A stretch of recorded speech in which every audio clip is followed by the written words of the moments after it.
We are on our way onto the outskirts of Tuxla Gutiérrez right now. We are going to head out to the mountains and to the river and go find some observatories. And then from the observatories, we are going to go on the river, and maybe if we're lucky, we'll even see a crocodile on this trip. So come along to the adventure, and we'll see you at the next stop. Well, to get to a river observatory means that you have to go up a lot of hills, and that's exactly what we did. We went up some hills, through some tunnels, but eventually we got to our first stop, which was the Chicosan Dam.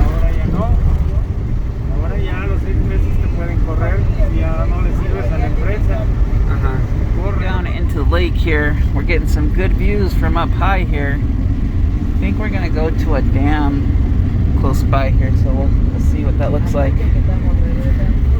It's kind of a lot of switchbacks coming back and forth down the mountain here, but it's a nice view.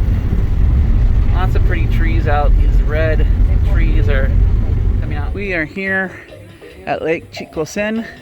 Over there is the dam, and they got some music playing, and we're gonna go on a boat to the canyon. Well, we're all aboard the boat now, and we're about to leave. They're just taking, I guess, last minute pictures.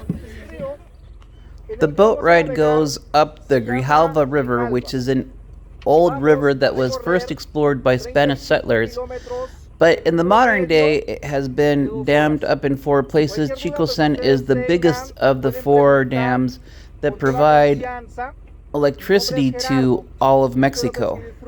We are now coming into our first stop, which apparently there's a hotel and restaurant here, and there's some crocodiles here that I paid an extra 50 pesos to go see, which is like $2.50. So we're gonna go check out some crocodiles right now.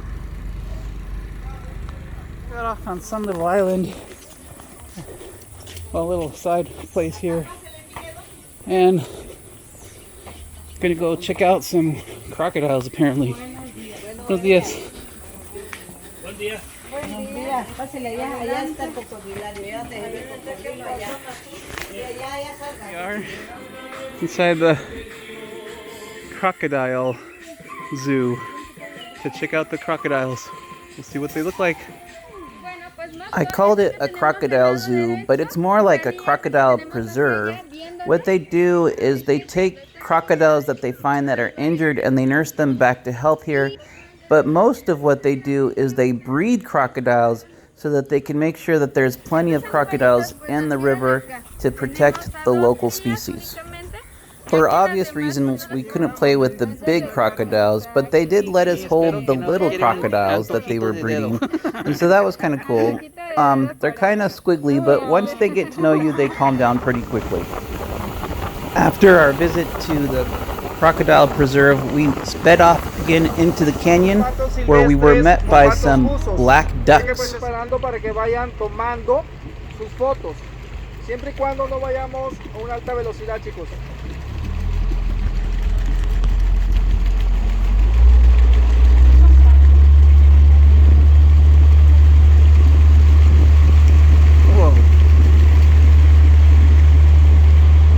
are black ducks, and they hang out here and they submerge themselves in the water, and boy do they move fast.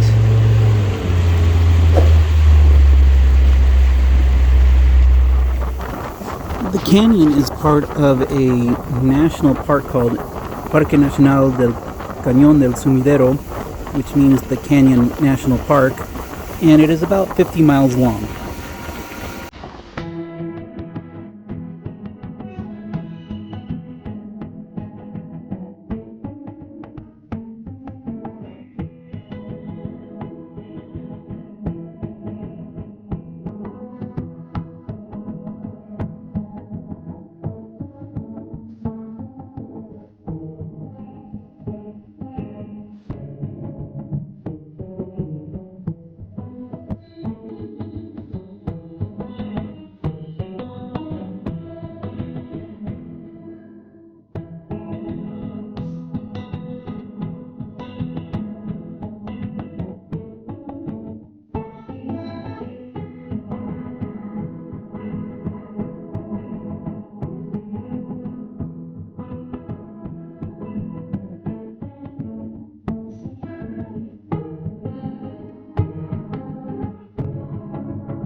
There are a lot of migratory bird species in the canyon, including this pelican, which is a brown pelican that came from all the way from Europe.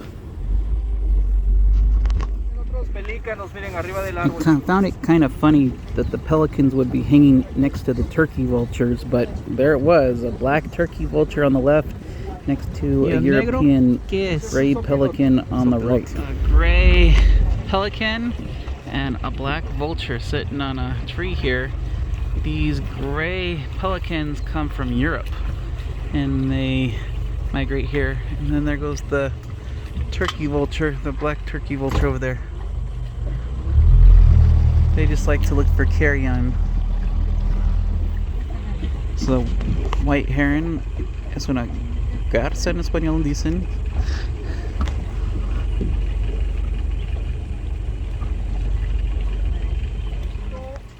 This is the highest point of the canyon, which is about 3,280 feet to the top of that cliff there. The story goes that when the Mayans were discovered by the Spanish and they were conquered, instead of being conquered, they would climb to the top of this cliff and then jump off. And so this is considered a sacred rock among the Mayan population because this is where they sacrificed themselves so that they wouldn't be captured as part of the conquest. While you're out in the canyon, you have to be very careful and watch very closely. If you look at this next clip, there are actually 3 crocodiles in this clip. Can you find all 3 crocodiles? I think one is pretty obvious because I zoomed in on it, but the other 2 are not so obvious. If you look, there are 3 in these reeds right here. Sí, ahí está otro en las rocas, entre las rocas.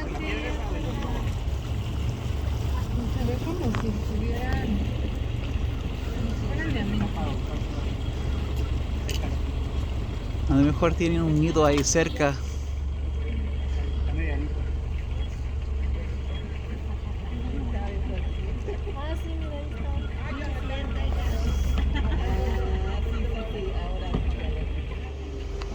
This viewpoint right here is what is recreated on the state seal for Chiapas. You can see the 2 cliffs and the lower one in the background.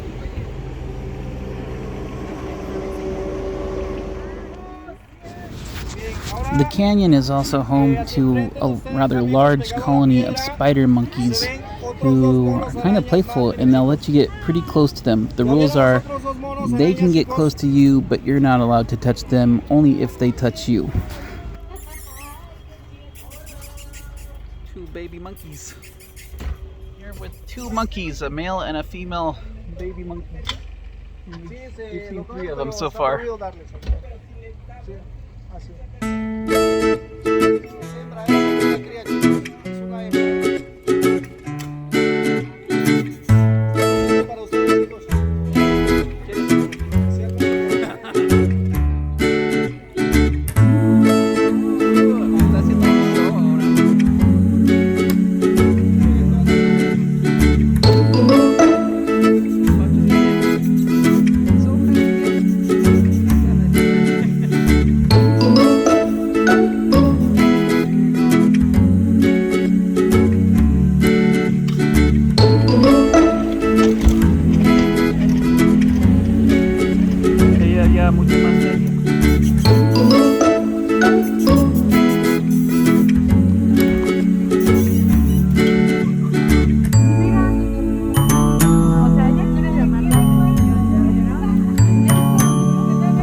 Some of the crocodiles that you see are big enough that they don't need to be looked for. They are just seen. Like this one that was 16 feet long. It was huge. It didn't care. We moved around it.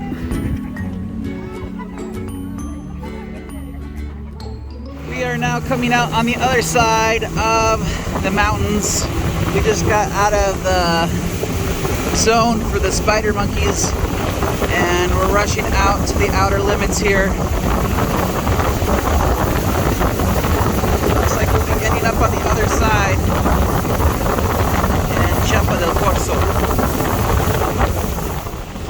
Near the town, they had this area where you could bungee cord jump into the river, but I'm not really sure why you would want to bungee cord jump into a river that's infested with crocodiles, but there you go, you can do it. The boat docked in Chiapa de Corzo, which is a Pueblo Magico, a magical town that is on the outskirts of Tuxla Gutiérrez, and this is where we stopped and got some lunch. So we got to go up the stairs and see a little bit of the town before we went for a buffet lunch. So we'll see how it goes. This is a buffet menu. I just got a little bit of everything. I got some spaghetti, some cantaloupe, some noodles, all sorts of different types of meat. I got beef, I got chicken, I got pig. I've got, of course, tortillas in here. And then I've got some cacao water. So I think I'm set. Here is interesting. It's not like Pueblo, Oaxaca. This one's kind of sweet. It's got like a little bit of a banana taste to it. I think it's got plantains in it, so very interesting. The beef with looks like chocolate and banana mole on it. I just finished eating and it was so good. And now I'm in the town and here's a cool statue. And I was told that I need to be at a certain point by 3 o'clock, so I think I better get walking. Some of the wooden handicrafts here that are local.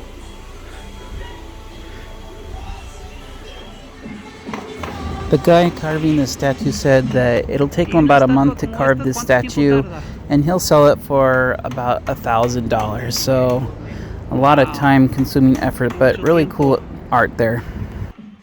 We are now in the main Artisan Walkway here. Yeah, all sorts of stuff, amber and gourds. Big, huge gourds and embroidery, fancy hats, just all sorts of stuff. Is the famous plaza made out of bricks. Let's see if we can get over there. Chiapa de Corzo is over 400 years old. It was established by the Spaniards, and that's a ceiba tree right there. So very interesting. Here I am in the plaza in Chiapa de Corzo, looking around the plaza here, and I am over here. There's the letters over there, because of course if you didn't take a picture in front of the letters, it's like you weren't there. My goal here is I'm trying to find the OXXO, wherever that OXXO is where I'm supposed to pick up the van. But I'll figure it out eventually. There's actually water in this fountain here. Very interesting. With all the birds hanging around here.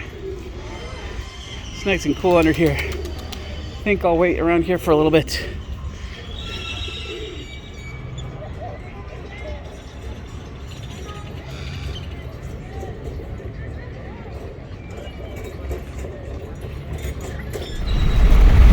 We are now leaving Chiapa de Corzo, going back up to the mountains, I think, and we're gonna go check out the viewpoints.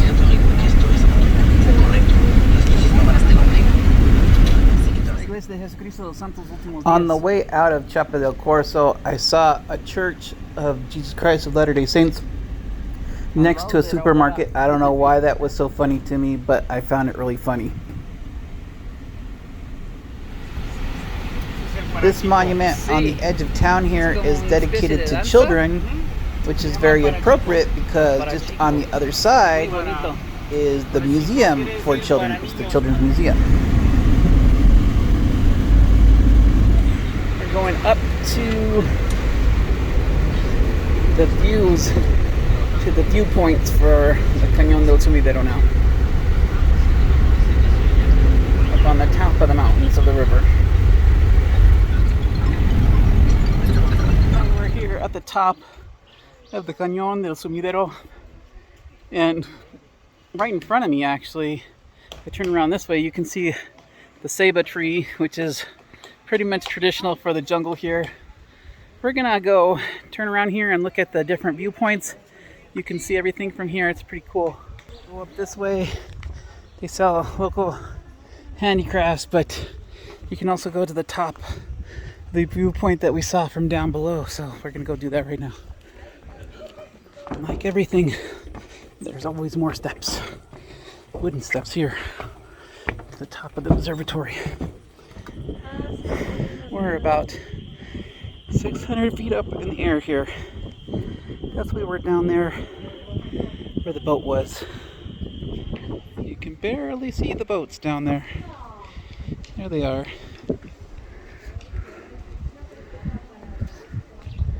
I'll pull out a little bit so you can see more where we are.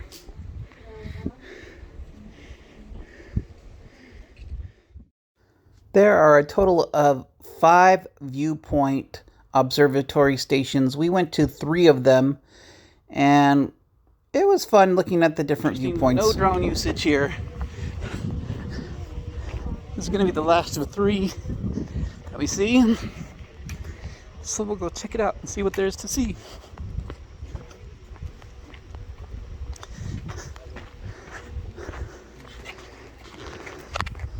Walking over, and you can definitely see the river from here.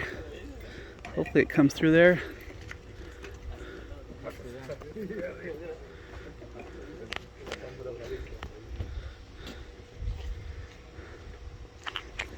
From this side, you can start to see the city down below. In the background's the city. Then down below is the river. Pretty much a straight drop off from here.